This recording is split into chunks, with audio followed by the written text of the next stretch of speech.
Hey, y'all, this is Lady C coming back at you from Hidden Struggles.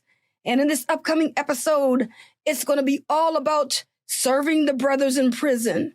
I mean, when you think about how many people have gone to prison for the Watchtower Bible and Tract Society throughout the years, have you ever thought about how they have not organized any campaigns to help them with, like care packages, letters, gifts, and things like that to help them while they were in prison? Now, I'm only bringing this up because I just got my eyes on the July 2024 announcements, and it really struck a chord with me. And the reason why is because JT and I interviewed an individual from another country a couple years ago, and he shared his experience. And we actually asked him whether or not, when he went to prison for the Watchtower Bible and Tract Society, if they organized anything for the brothers that went to prison who were, like maintaining their neutrality because they didn't want to go to war in their country, and they had to go to serve in the military. And I think they had to do like 3 years. And if they didn't do that, these brothers were actually sent to prison. So he let us know that no, they did not organize anything, but like his family, his close family, and maybe some people from his congregation may have sent some things in, but nothing was organized from the level of the branch or even Watchtower headquarters. And, I make this point because when you think about your affiliation with the Jehovah's Witnesses, and I know I can say this myself, that when I would go to the Kingdom Hall, I felt confident. I looked around my congregation and I was like, if something popped off and I needed some assistance, I knew all these brothers and sisters in this congregation would be there for me. And I even had even more confidence that if we wrote the branch in Brooklyn at the time, when we were in the organization, it was in Brooklyn, New York, that they would definitely send down their attorneys to assist us, right? And I want to make this point clear, too, because right before we left the religion, when we were waking up to the truth about the truth, I remember there was a kingdom ministry.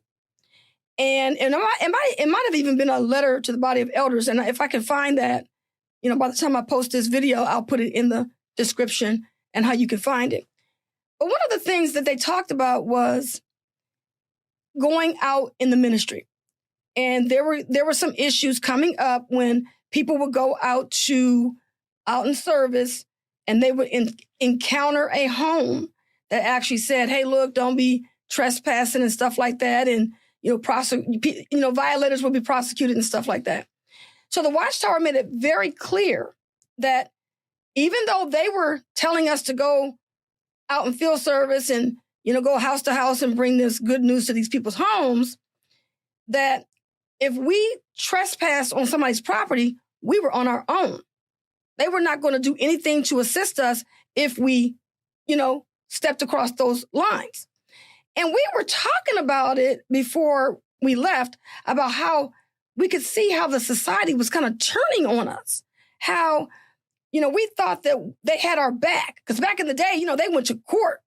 If you know the Watchtower's history, you know that they won a lot of Supreme Court victories throughout the past. So we were like, wow, we're seeing how the Watchtower is really turning their back on their members. And so when they actually put these announcements out, it was kind of interesting. And, go ahead and take a look at my screen. And this is what it says. It says, many publishers have inquired about sending letters to brothers who are imprisoned for their faith. There is no arrangement for the branch office to provide addresses for these brothers or to forward personal letters, packages, or gifts to them. Thus, it would not be appropriate to organize groups or campaigns for the purpose of writing to imprisoned brothers unless instructed by your branch office to do so. It goes on to say, we commend you for keeping in mind our brothers who are imprisoned for their faith. In the first century, imprisoned brothers such as Peter and Paul were greatly helped by the prayers of fellow believers. May we never cease praying in behalf of our dear imprisoned brothers, trusting that Jehovah will give them the strength to endure. And within here, they have sprinkled in Hebrews 13:3, Acts 12:5, Ephesians 6:18, and Hebrews 10:34. So this means that if you are going to prison for the Watchtower, for their cause, they're not organizing any support for you. And in that same announcement, they talked about how they were going to just offer up prayer and supplication for these brothers. Now, I want to just take you back some years when I used to do emails and people used to send out emails before Facebook was popular. And there was this email, I'm not going to probably get it exactly the way it was, but it went something like this. There is a person that died, okay, and went to the pearly gates. And when they got to the pearly gates, they asked Jesus, they said, how come you didn't save me? How come you allowed me to die? In whatever manner it was, right? And Jesus replied, I sent you a rowboat and a motorboat and a helicopter. What more did you expect? So in that email that, I'm referring to right now, it's kind of telling people that, yes, people will pray for you. But when God sends you the answer through another human, are you going to accept it? And that's what that email was all about that person not accepting the gifts that were bestowed or the person that was coming to save that individual from this instance, right? And so when you think about with the Watchtower telling their members that the only thing that they're going to do is offer up supplication prayers for them or whatever to get these brothers through their persecution and their prison sentence or whatever they got to get through, what do they think is going to happen to those prayers? And so it's kind of like a joke, a cruel joke, when you think about it. But then not only that, think about this. If you would delve into the scripture that they actually quoted, and so the Watchtower was referencing Acts 12:5, talking about how the people in the congregation was praying for Peter when he was in prison. However, they neglected to share the scripture at Philippians 4:10-18, because in these verses, Paul thanks the Philippians for their concern and support. He also acknowledges their gift and expresses gratitude for their generosity, which they sent to him while he was in prison. And what adds a lot of insult to injury is the next announcement to the congregation in the same letter. The next announcement is like, oh, and by the way, we have a new exhibit at our Canadian branch, and you should schedule a tour to go see it. And what is this all about? The exhibit at the Canada branch, it says, we're pleased to announce that all 3 exhibits at Canada Bethel are now open. As previously announced, the exhibits are Light of Truth Brightens the Canadian Landscape. And I'm not going to read all of these, but you can see the information here in the description.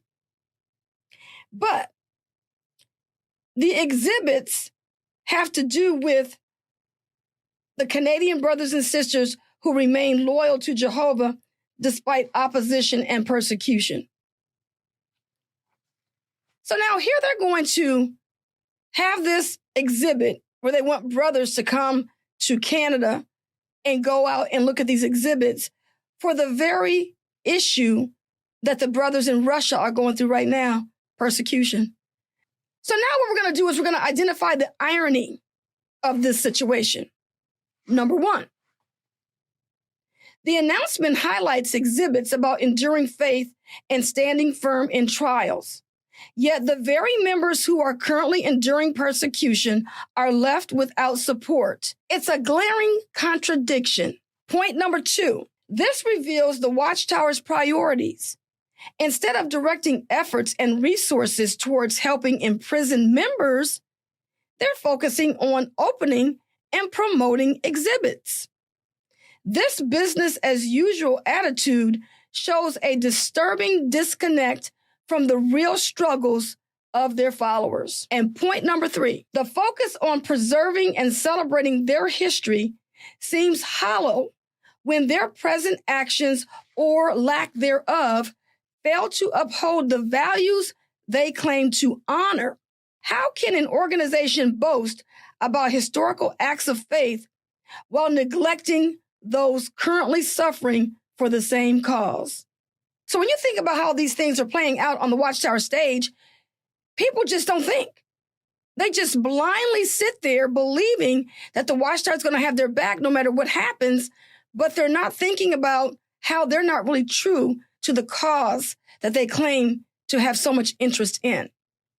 So anyway, I just want to bring that to your attention, and I hope that you can leave your comments below. I'd love to hear what you have to say about those announcements, and I look forward to seeing you on the next episode. Thank you for tuning in. If you're interested in sharing your experience about how you can help others to learn life lessons without going through the experience, I look forward to hearing from you. Please send me an email to info@hiddenstruggles.com.